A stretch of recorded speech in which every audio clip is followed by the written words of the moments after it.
right, welcome everybody. Chris Petrie here. We're having a great time. We're having a lot of fun creating this seascape painting, and actually we're going to cover two main themes we wanted to focus in on. And the first is making sure we get beautiful depth in our painting. So we're going to first focus in on getting a lot of depth in our painting, a three-dimensional feel and quality into this watercolor design that we're doing here. That's the first thing we're going to do. And then the second thing, we're going to make sure we mix lots of colors. We're going to make lots of beautiful grayed down colors into our painting. So we're going to be mixing warm and cool everywhere, which means, you know, warm colors, earth tones mixed in with our cool colors like our blues and our greens. And that's going to give us a wonderful feel of gorgeous mixing of colors throughout this whole painting, warm and cool colors everywhere. And that really is a pleasing composition when we're finished. And you'll see how we create this wonderful painting. Let's get started. And again, thanks for coming along and painting with me. And if you're just here for the first time, welcome. Thank you for stopping by and maybe just watching. And maybe you're going to decide to pick up some brushes and some paints in the coming weeks and decide to try some watercolor paintings. And this might be a perfect painting to start with. You can paint this painting over and over again if you want. Or, you know, maybe you've been painting for a while and you haven't done a seascape before like this one. So maybe this is the perfect painting for you too as well. So whatever situation, whatever your goals are and what you want to do with watercolor, I'm sure we can all have fun here, whether we're just watching or we're going to actually paint along with this. It's going to be a very fun time. So let's get started, okay? Be right back.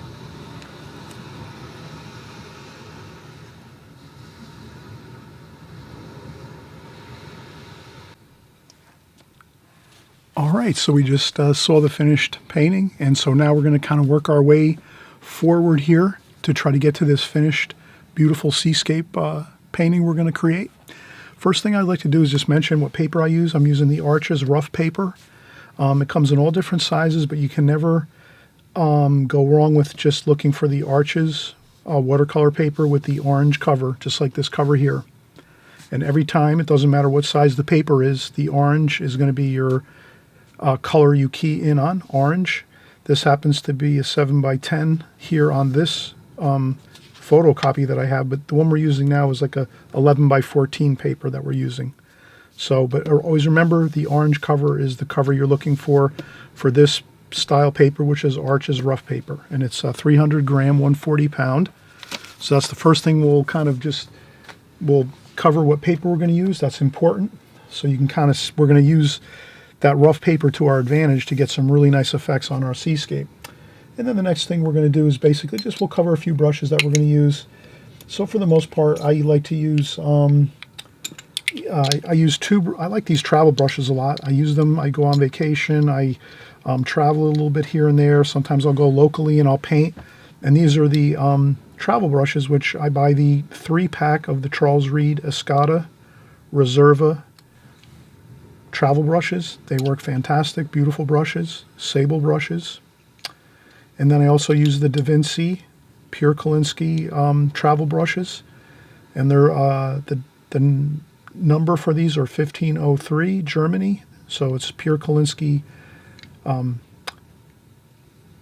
brush hairs, travel brush. They're plastic, they're light, they're really fun to use. And I have a number 10 here and a number 12. And then these Charles Reed travel brushes are a number 10 and a number 4, so like a really fine point. So I'll use these 4 brushes for the most part. And that's our brushes we're going to use. We have the Schmincke palette, and I've customized it a little bit. Again, any of these items that you see here, if you want more information, all you have to do is just type in my name, Chris Petrie, into YouTube, on the YouTube search bar, Chris Petrie, and then you just type in any information you want to learn about. So if you want to learn about my palette, you just type in Chris Petrie palette. You'll see probably 5, 6, maybe even 10 videos on my different palettes I use, and the colors that I use too. So you could even type in Chris Petrie watercolor paint. You'll find that I'll have probably 3 or 4 or 5 videos on all the different colors I use and what brands I use of paint.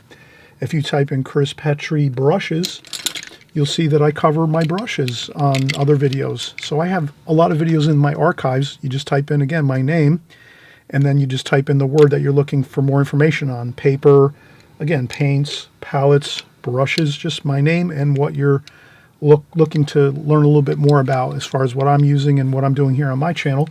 And you can use that. YouTube is great because all my videos are archived, so I have over 500 videos in my archives, and you just go in there and you can just search my name and whatever you're looking for. Chris Petrie flower paintings, you'll see maybe 100 flower paintings I've done, or seascape paintings, you'll find maybe 100 seascape paintings I've done, or boat paintings, whatever it is.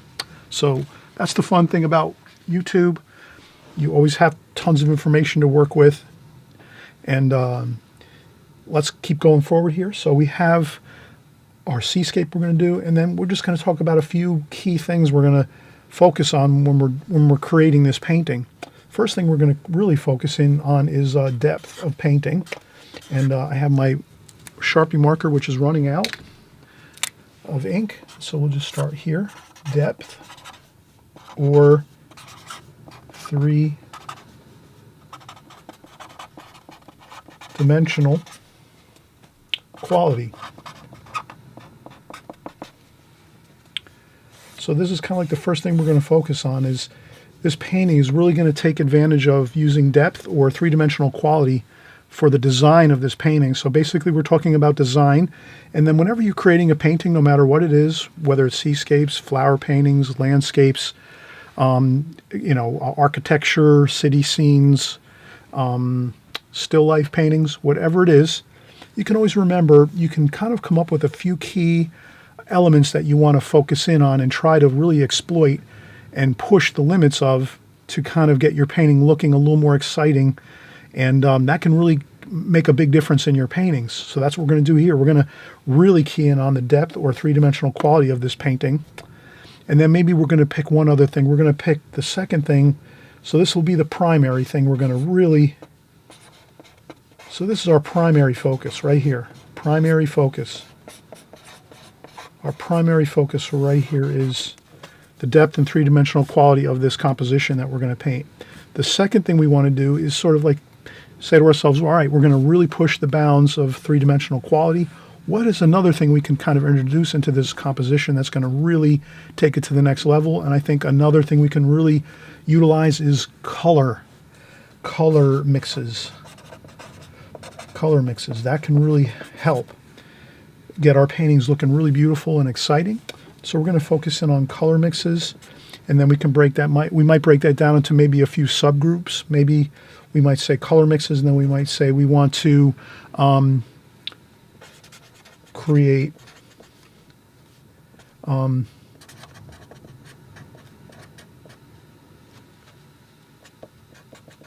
we want to create beautiful gray tones in our painting.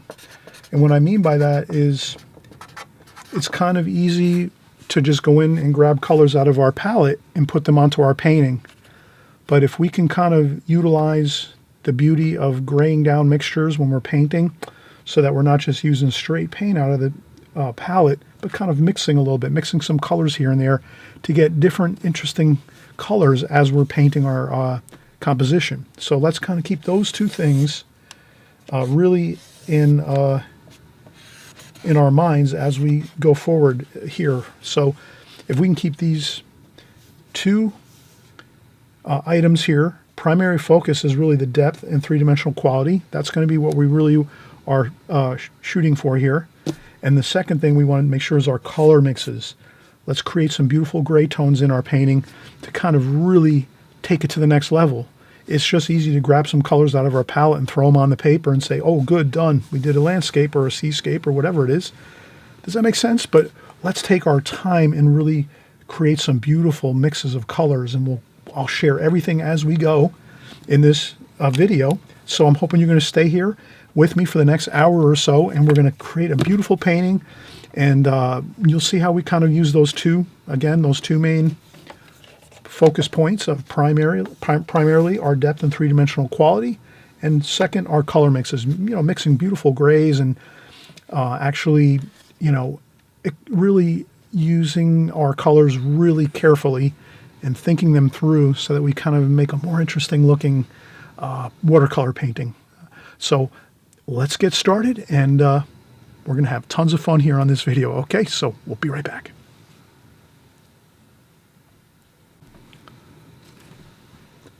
All right, so we're going to get started with our hash marks on our border of our painting. And the first thing I wanted to mention,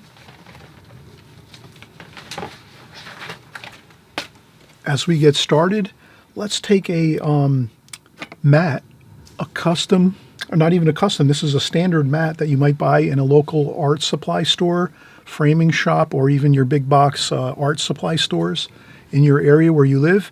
If you buy some standard size mats that come already in a little small plastic package and you take them out, and this way you can put them onto your paper and then mark them onto your paper, and then maybe you make your tape a little bit larger than the actual window of your mat. This way you have a little bit of extra room to move around your mat when you're done, and you're going to put this into a frame. So you're going to frame your paintings when you're done if they come out good. So let's do that. Let's keep in mind, try to get your painting set up so that it fits within a standard size mat, because that's great. You know, it's just, you can find a mat in your local store in a frame, and then you have everything ready to go. You put it over your painting, and then you put it in a frame, and you're all set.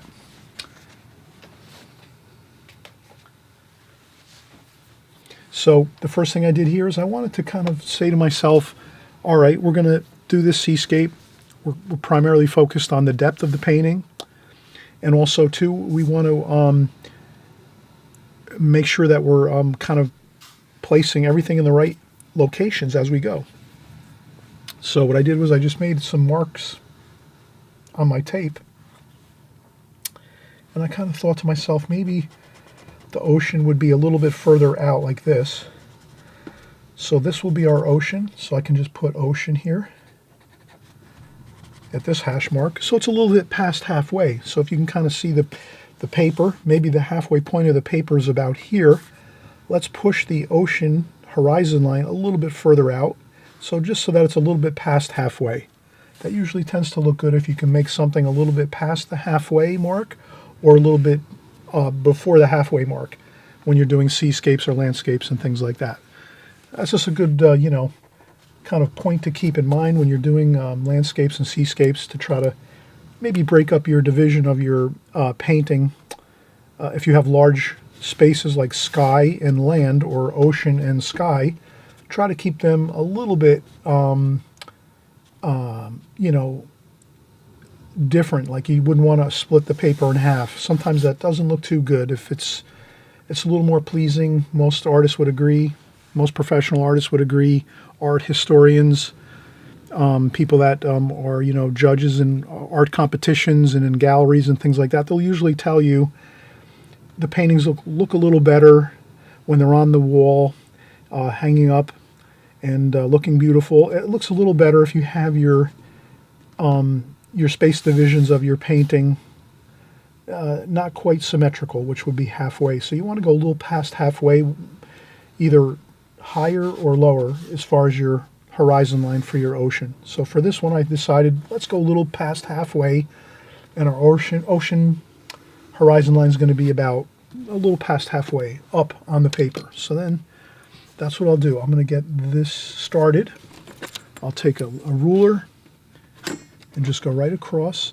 What I'll do, though, is I want to measure it. I want to get this pretty accurate. So if you're going to do this painting, let's make sure that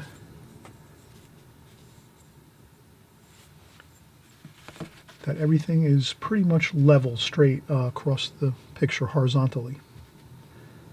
So if I just go over here, that's 9 centimeters. So you can use the metric or the standard 9, or probably 15 or 1, 2, 3.5 inches. So it's about 3.5 inches or 9 centimeters. And I'll go over here and do that same measurement, 9 centimeters, just so we get a straight line and we're not kind of tipped like this or tipped like this. We want to make sure we're pretty much straight. You can do it by eye too if you want. Sometimes you can do things by eye if you feel like you can get it pretty accurate, but let's get that line there.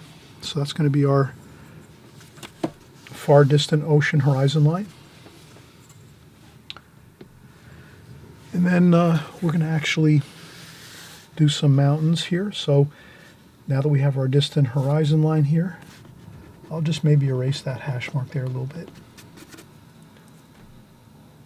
Okay, so we have that. And then maybe I'll just do a little bit of land up here.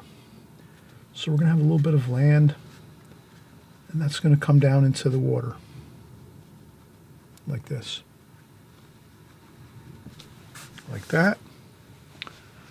So it's always good to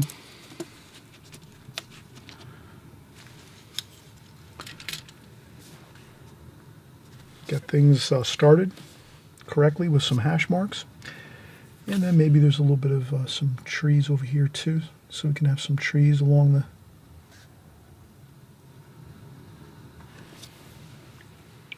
mountainous areas here, on the coastline coming down. And then the rest we're going to have as ocean. And then maybe we'll have a little touch of some more land, maybe an outcropping of a little small bit of rocks and something like that, just to give it a little more interesting, breaking up this line a little bit. Then we're going to try to, over here, let's get some land started over here. Some rocks. Let's do some rocks.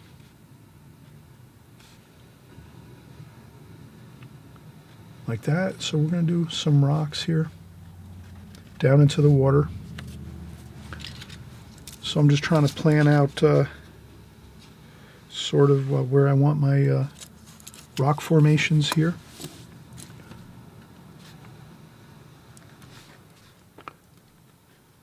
And there's going to be some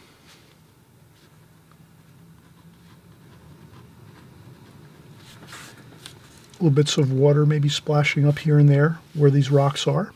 So we don't worry too much about a straight line here.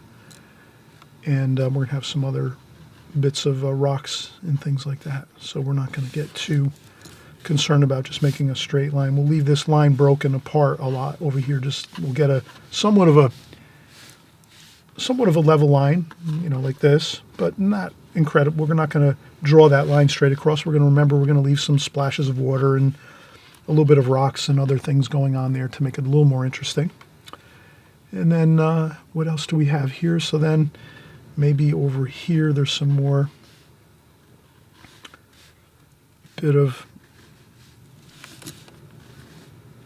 land. So this is more rocks along the ocean here. So this will be some rocks here along the foreground. And then we're just going to have another bit of rock here coming down into the water.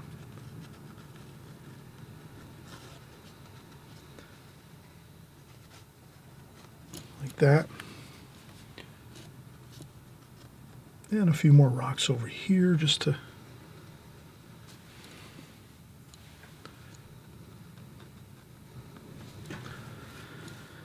just to make it interesting, some rock formations here in the foreground. So we have some foreground here right close to us, as if we were sitting here painting this right along the beach and the ocean.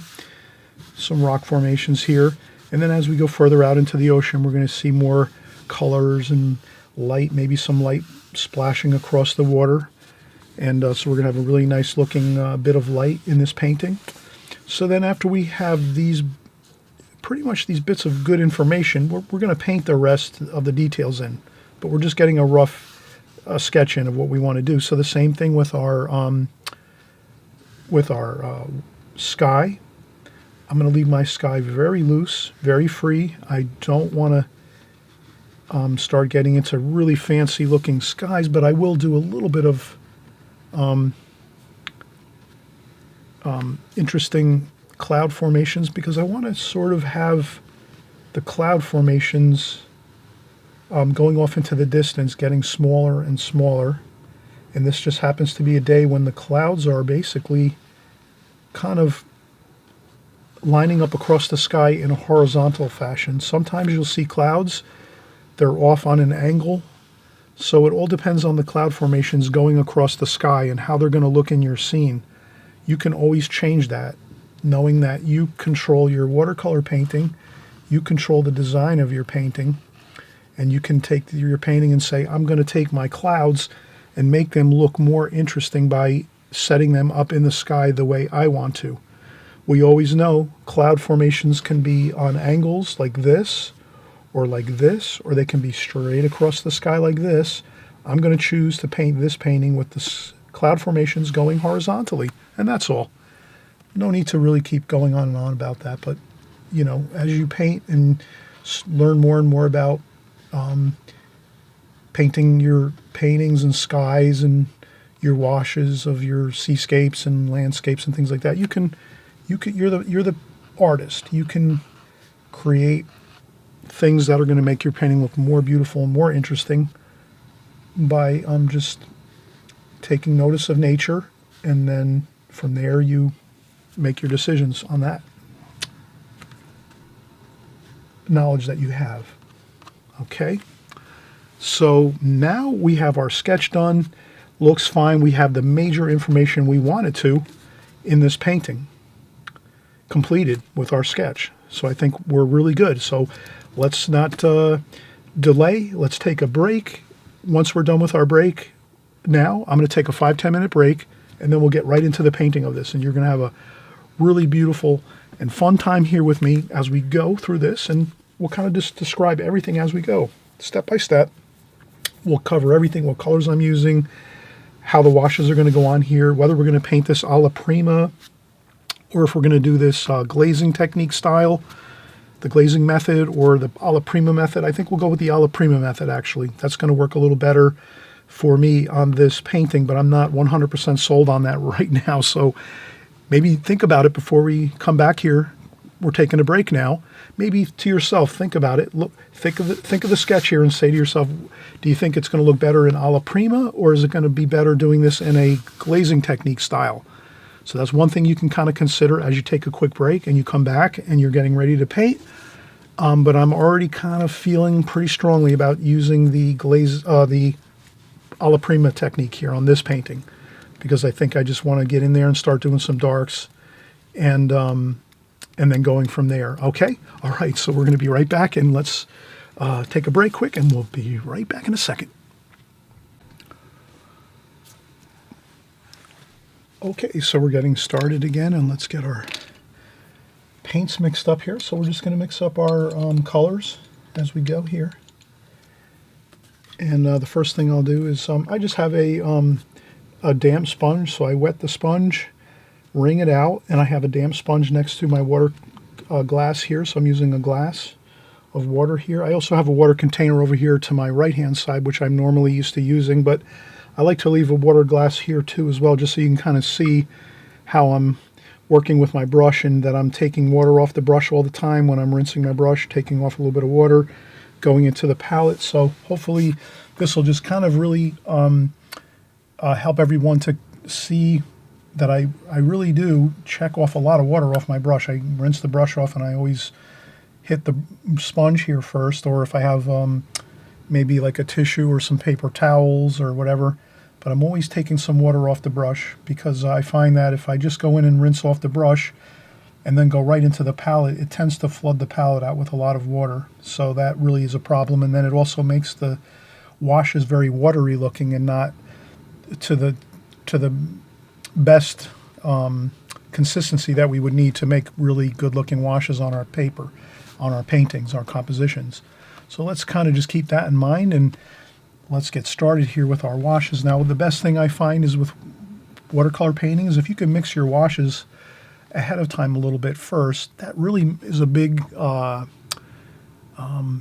advantage for you, because it kind of gives you a little more time then where you can focus in on your painting. So you're not really like kind of doing a little bit of your painting, and then you're all of a sudden going, oh, I got to start mixing more colors. And then all of a sudden you're here for 5 or 10 minutes mixing some new colors, and all of a sudden it's drying on you over here. So if you can keep working on your watercolor painting and kind of making all the washes nice and smooth and seamless as you're going and flowing each wash into the next, that's a little better. It looks a little better in your finished paintings when you're kind of have your colors mixed first, Then you go in and you do your painting, and then you just, if you have to add some little bit of paint here and there into your palette, that's fine. But I do find if you can mix up your colors first, you're going to kind of have a little bit of an advantage. It won't slow you down too much, because we always know, this makes sense, right? Like, we always know watercolor is a fast medium. It dries really quick. It's not like oil painting or acrylic painting, especially oil painting. You can paint a couple brush strokes of oil paint on your canvas, and you can walk away for an hour, for 2 days, come back, and it's still moist, and you can blend it and do other things with it. But watercolor, once you put some washes on your paper, it's literally drying within minutes. So the real critical part of watercolor is being able to work rapidly and quickly. And the way you can get a little more quicker and work more rapidly is if you definitely mix your colors first. So let's do that. So I'm going to look and say, all right, I have rocks. Those are going to be brown and red. So I'm going to get some red, burnt sienna, and some brown. And there's also some French ultramarine blue for the rocks. So we're going to have rocks that are warm and cool. We don't want to make just warm rocks. We want warm and cool rocks.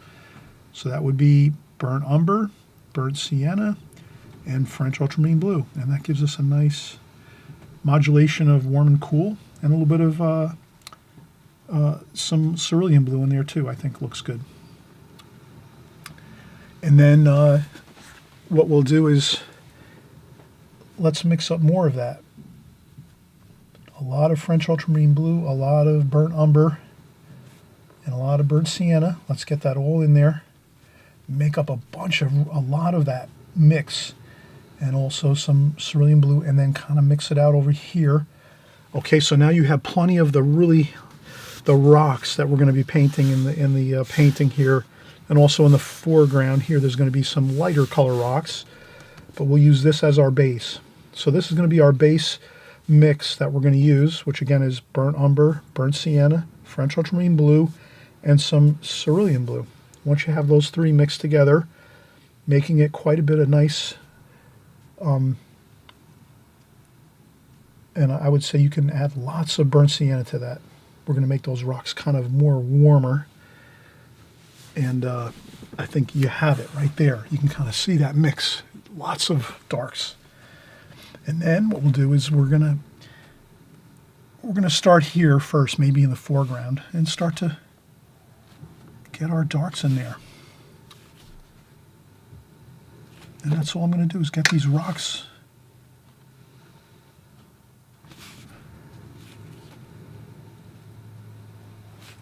okay. And I always like to have a tissue that I keep handy, like so. This way you can lighten and darken a little bit here and there. So I rinse off some of the paint and the water, like that. Maybe even some raw umber here too. Let's use some raw umber.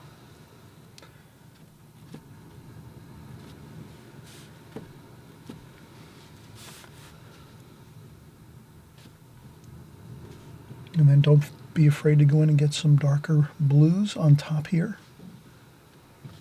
And there's some more rocks like that, like so. So you're just seeing I'm doing my rock shapes right now. And then as we get down this way here, I'm going to leave some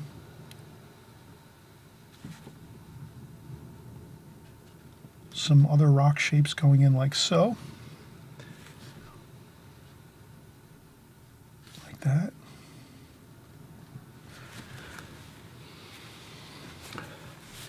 So essentially I want to start to get some broken paper, which is the Arches rough paper, gives you that nice broken edges of paper that kind of give you that like glimmering of light, shimmering of light.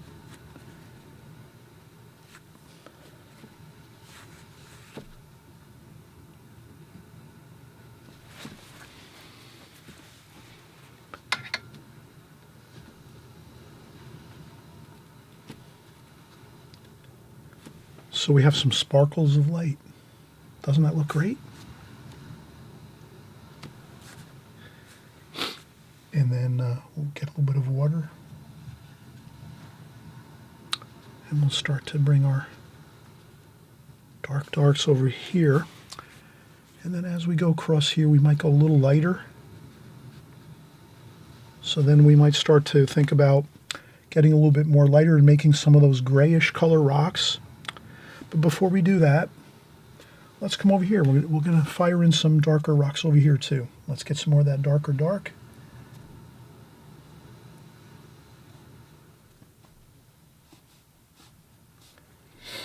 And then you can see I just get that quick bit of rock shapes there, and then a couple more over here.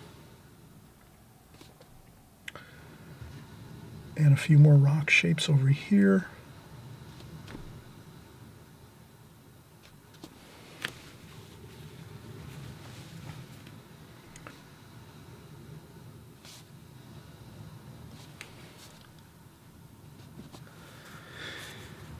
That looks good. And then we're going to work a little bit over here.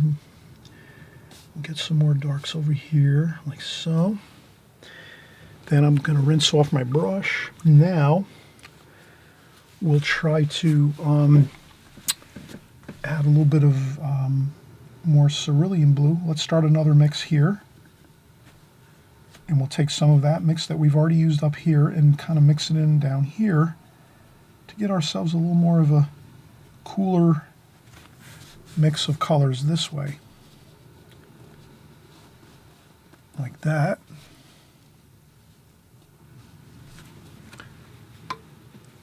And then we're going to do that. We're going to add some kind of lighter washes. So we're making a lighter tonal value here. We'll even add some purple. So we'll mix some purple in here. Rinse off the brush. Add a little bit of purple into that too, into this mix.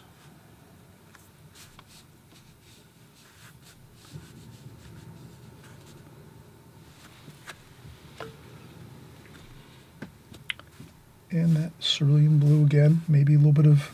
Now we'll start to mix in a little more viridian green. And since I'm using viridian, let me add some of that over here and here.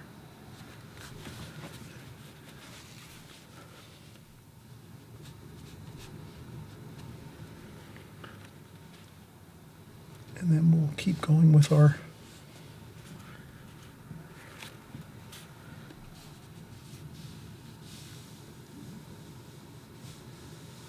lighter mixes. So we're going to try to give ourselves good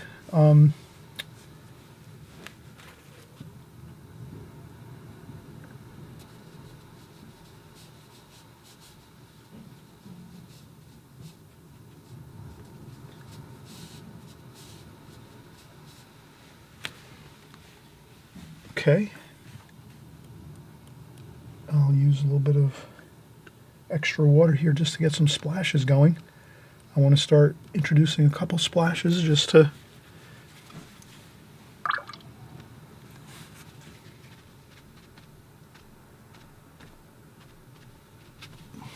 just for the feeling of water splashing around here. And I'm going to start making some kind of the feeling of waves, like with my brush, with some of the mix that we're using down here. What I'll do is I'll make sure I cover the bottom of this here. Let's cover the bottom of the painting right here. So what you'll notice with watercolor is if you can kind of frame out your painting sometimes, if this makes sense, frame out your painting with your washes. So maybe around the edges and the borders of your painting, you don't want to have too much detail at those outer locations where the borders are of your painting. So you're going to want to have those areas kind of really nicely blended right to the edge there, like so. Like that. And then you can kind of bring the brush strokes in like this. And then we just have some more rocks. Again, these are rocks over here.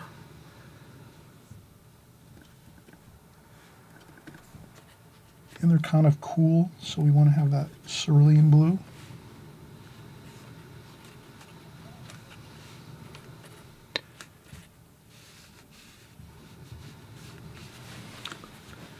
And then we can take our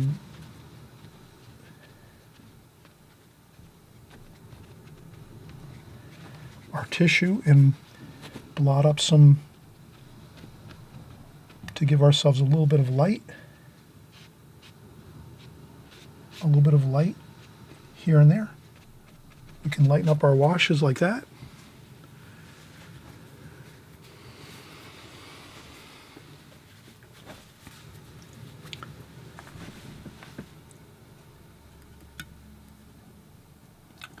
And then we're going to start to mix in some of that cerulean blue and French ultramarine blue.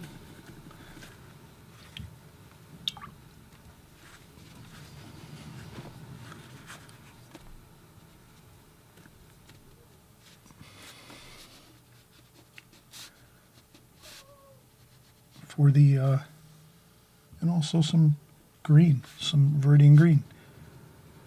So this is where you're going to start to add more color. Time to change out the water.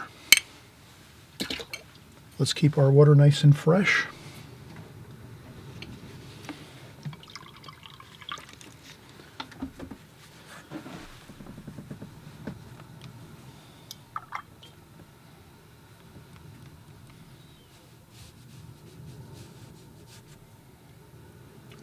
And some blue and some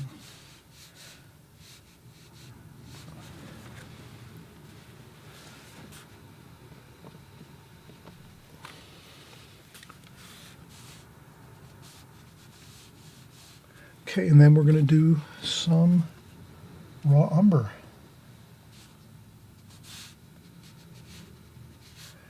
And again, we're trying to mix lots of colors, and we talked about graying down our colors. So here we're adding some blue and then some raw umber into that blue, and that makes a really nice kind of a grayish color, nice toned down. A couple bits of light. Then we might say to ourselves, where could we use a little bit of brighter light in the painting to sort of start to make some kind of sunlight coming into the picture, or some areas where we can make a little more light. So let's say over here, maybe we'll have some light patterns here. Maybe we'll just kind of make some pencil lines just where we might want to make some light going across the picture. And then here, okay, like that. And you can lift up a little bit of paint too, like that. And since we've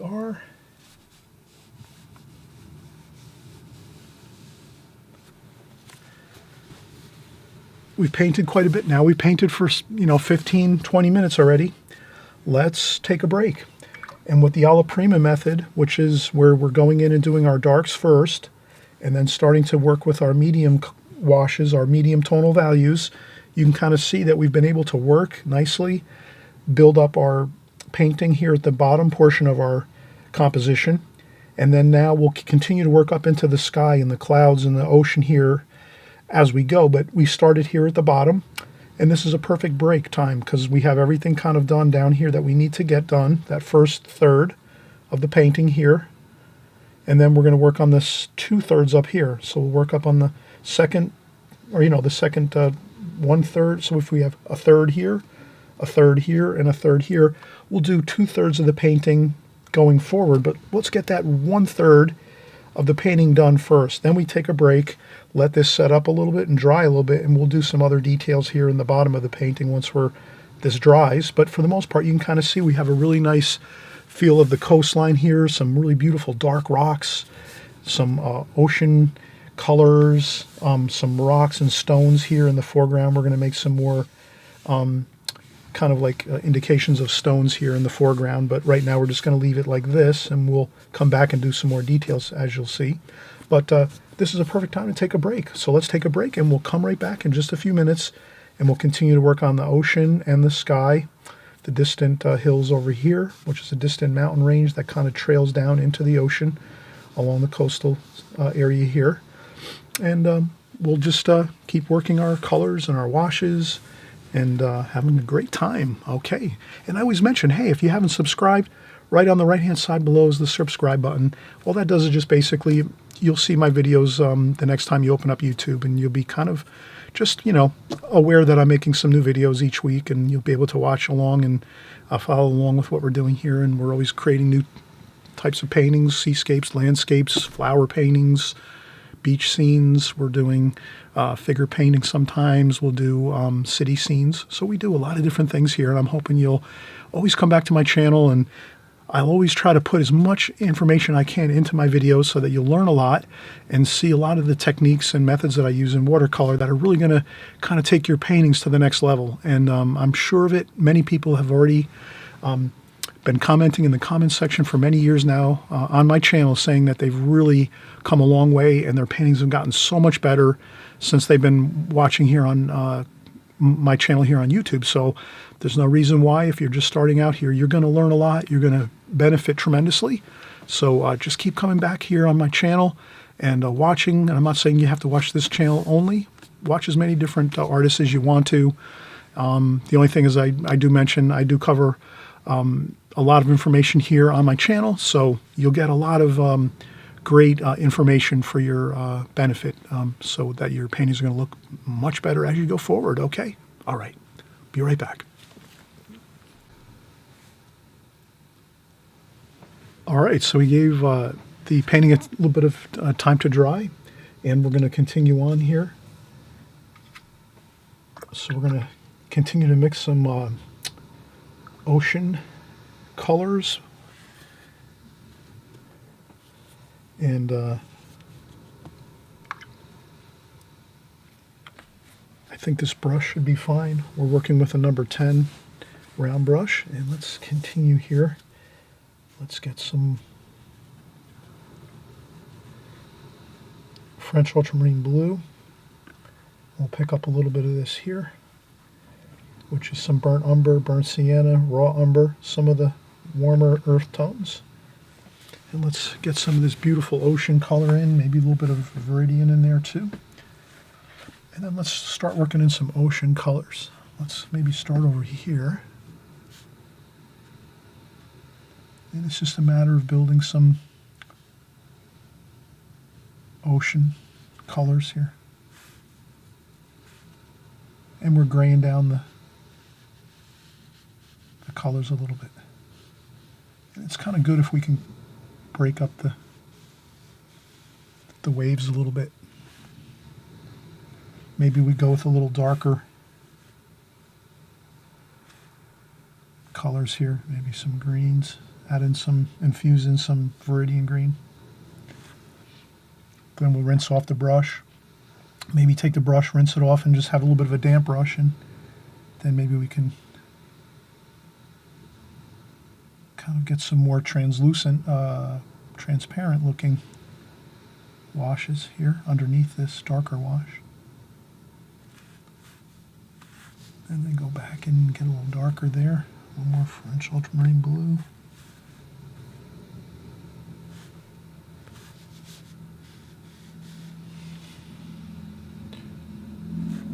And then as we go out this way, let's sort of get some really nice,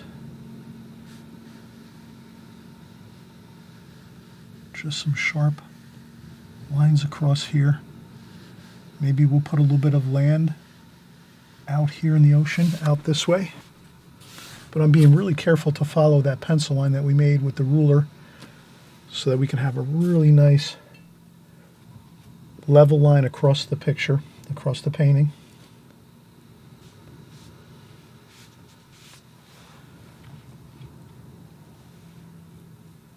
A little bit of cerulean blue mixed in there too. And let's kind of try to see if we can get some, a little bit of waves, maybe there. So we're going to try to leave some of those white bits of paper,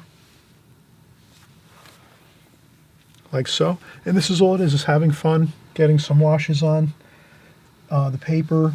We're creating the ocean colors. We're trying to infuse in some blues and then some greens too, some Viridian green. Kind of nice mixture of colors.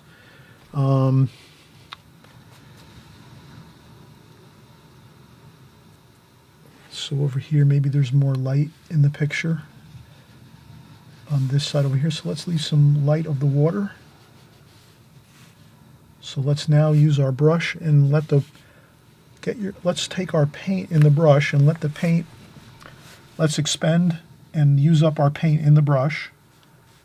And then we can start dragging our brush across the paper like this with hardly any water on the brush, and we'll get that bit of that feeling of light sparkling on the water by just taking almost like a dry brush and going across the painting like this. And what we'll do is we'll just keep doing that idea of trying to use up all the paint inside the brush here.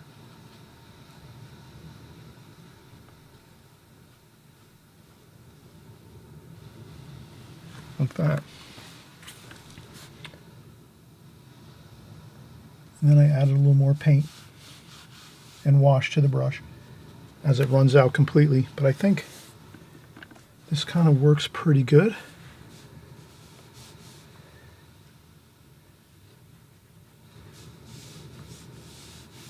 As this comes over here. And then we do the same idea.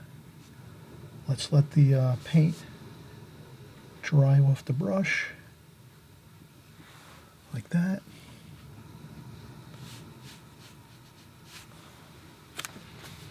And there we have some sparkles of light coming across the water. I think that looks good.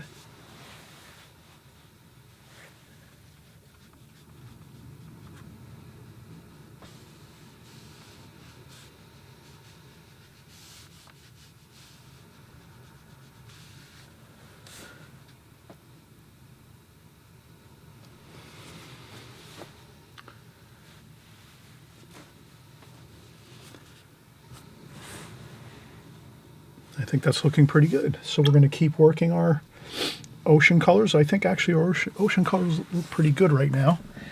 Maybe some raw umber. Maybe we'll add in a little bit of that gold color, that raw umber, just in a few spots.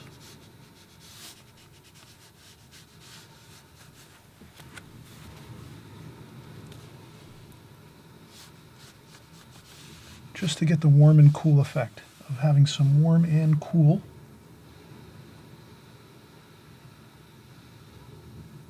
In the painting,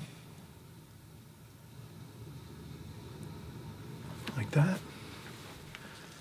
Okay, now we can kind of get some more darker French ultramarine blue, burnt umber, burnt sienna, a little bit of Viridian, and we'll do a little bit of this mountain over here, hill. It's almost like a mountainous area, and then it kind of trails down into the water. We'll leave a little bit of space between the water and the mountain here, just so it doesn't completely diffuse into the water and washes we just put on.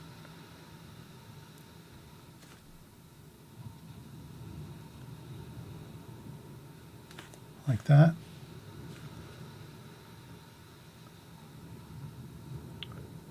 And there's a little bit of trees maybe. And some more trees over here maybe. A couple of those kind of like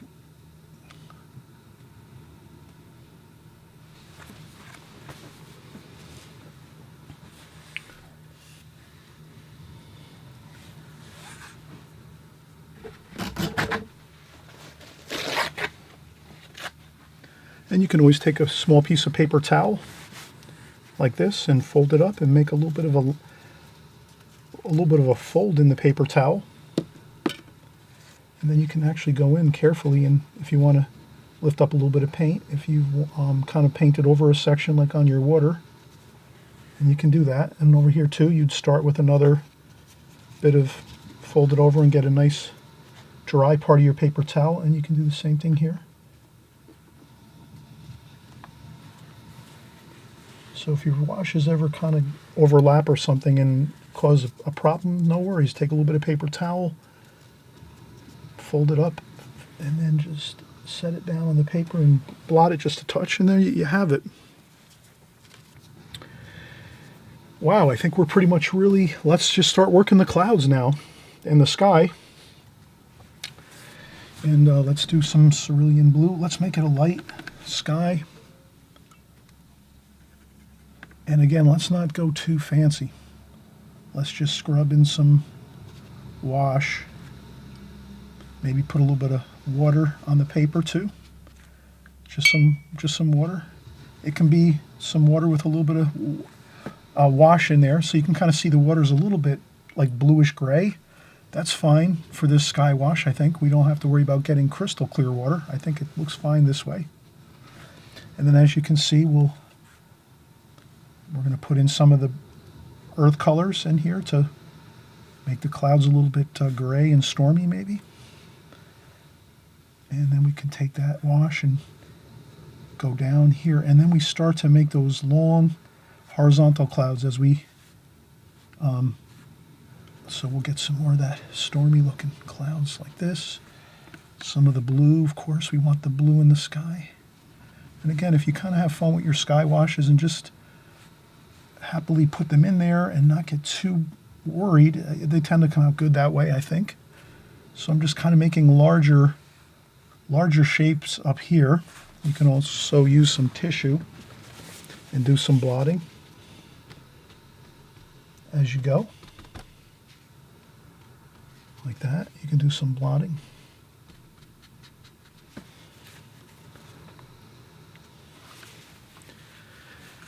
And then as you get the washes on the sky, you can start doing some really nice kind of sweep them down in maybe one direction. So let's come from this way and go this way. And that should give us the effect we're looking for, which is sort of like the wind in the atmosphere. So when you have the wind in the atmosphere, you have long, beautiful clouds that drift across the sky. And let's kind of get that effect. So we can do that with our brush like this, and then we're making the clouds kind of thinner and smaller, like this.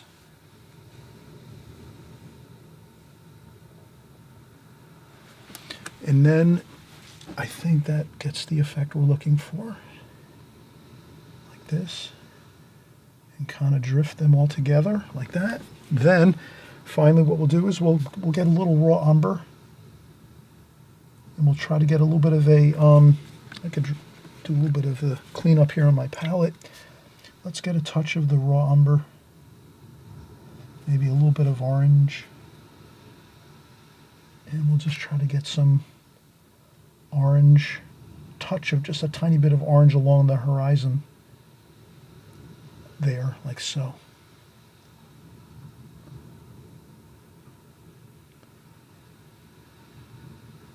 And that's all I can do.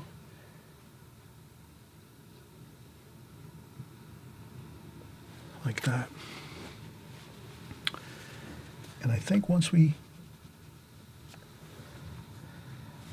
get this sky like we did here completed, I think we're really doing well. And we can balance some of this sky wash like this, like that. It kind of balances the picture. If we can get a little bit of a darker wash over here and over here too. So it's the earth colors, the brown, French ultramarine blue, burnt sienna, and then we take that and mix it in with French ultramarine and cerulean blue, and then we have a some nice feeling of some kind of a few stormy clouds like that. And it kind of looks good. And then we can take some water and just blend it on in. Like that, blend it up into the edges of the paper.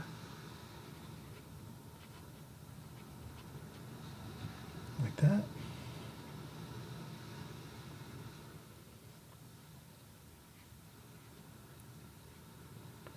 You can also get that effect of some of the darker washes like this going right across. I think that really works good like that.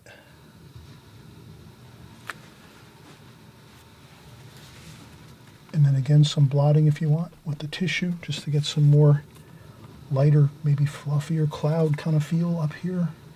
Everything doesn't have to be super dark.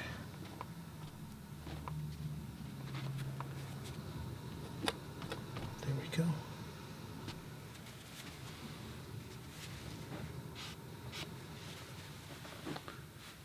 Okay, so I hope this was fun. I think we're completed right here now. We actually have everything looking pretty good. We'll peel off our tape just so we have sort of a border, a white, crisp white border around this painting, so we can kind of take a look and see how it looks. But I think we've had fun. We've covered the main themes of this design. So we had two main themes going into this painting, the design, and number one, the most important one we kind of thought to ourselves was, let's make sure we have good depth, three-dimensional quality to this painting, and we definitely have that. We could add some more details to the foreground, but, well, we could do that actually now. But this is kind of the main idea. We could leave this as like sand, so this could be like sand. We could add a little more burnt umber and burnt sienna and some cerulean blue. And we could do a little bit of this could be rocks where there's crevices in the rocks, and you can kind of get in some crevices of rocks going in here like that. So you can do that. That's kind of an interesting effect.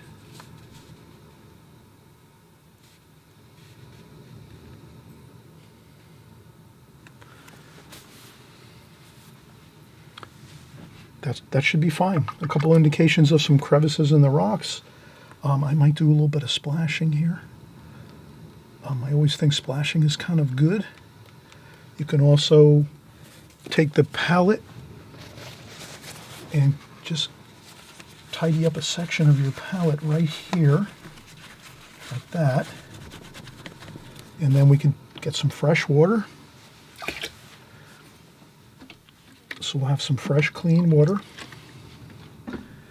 And we'll take some titanium white, like this, titanium white. And then we'll add a little bit of our raw sienna to that titanium white, like that. So we're going to make that titanium white a little bit of a warm white with a little bit of that titanium white. And now we can do some splashing.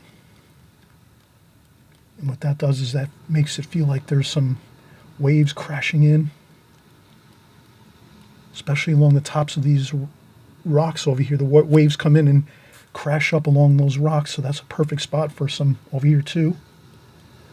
That's all. Just a few of those splashes with some titanium white with a tiniest touch of some raw sienna, or yellow ochre would work too, or even a little bit of orange, whatever kind of a warmer color you're looking for, but not quite red. Maybe a little bit of orange, very, very tiny bit of orange if you have that.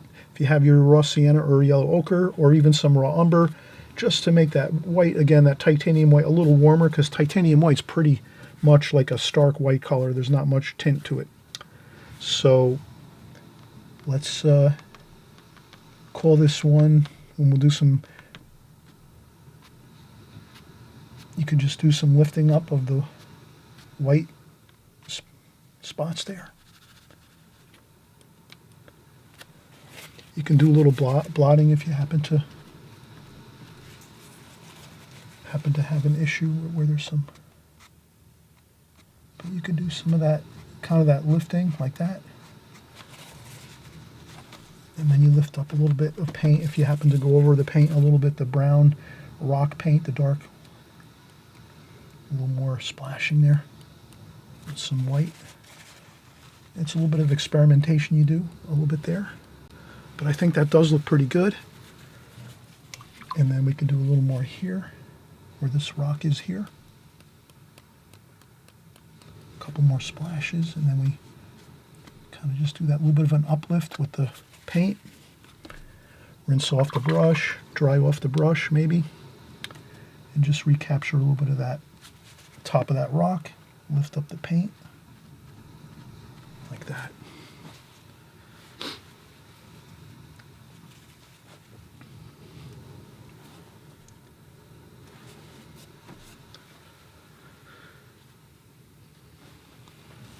Okay, we've had fun. That's the main part. Really a wonderful seascape to do. And again, our main idea was plenty of depth in the painting, all the steps back into the painting, the beautiful ocean, the rocks, all the waves coming in, then the distant mountains, all the way in the far distance, the mountains, and then the sky, and how the sky, the clouds are large up here closest to us. And then as the sky recedes back into the distance, you see the longer clouds going across, which give us that feeling of depth going into the painting, and a really great effect. And that's really a great method and technique you can use to make your watercolors really exciting, especially like seascapes or city scenes, things like that. Land, anything with kind of like that panoramic type of style where you have like large, beautiful, sprawling scenes. That really works fantastic. And we also said, let's make our colors, let's mix our colors, gray down our colors, and we did that. We had plenty of grays here in the sky washes, and in the ocean we added plenty of mixtures of different color paints, and the same here in the foreground with these rocks here along the coastal area. So we accomplished our goals here, and let's just enjoy this, put it into a frame. Let me see how this looks. That looks pretty good with a matte on there, and there's different. This looks actually quite nice. So, and then maybe we would have like a silver frame over or around this would be nice. A silver frame, maybe a gold frame might look good. Okay, so we'll see you on the next video, everyone. Thanks again for watching. And again, if you did like this video, please give me a thumbs up. And also, too, if you haven't subscribed, please subscribe. On the right-hand side below, there's the subscribe button. And all that does is it just keeps you in contact with me as we go forward each week and create new paintings. This way you can join along with us and work along here and have a great time learning watercolor. And, okay, so we'll see you on the next video. Bye-bye.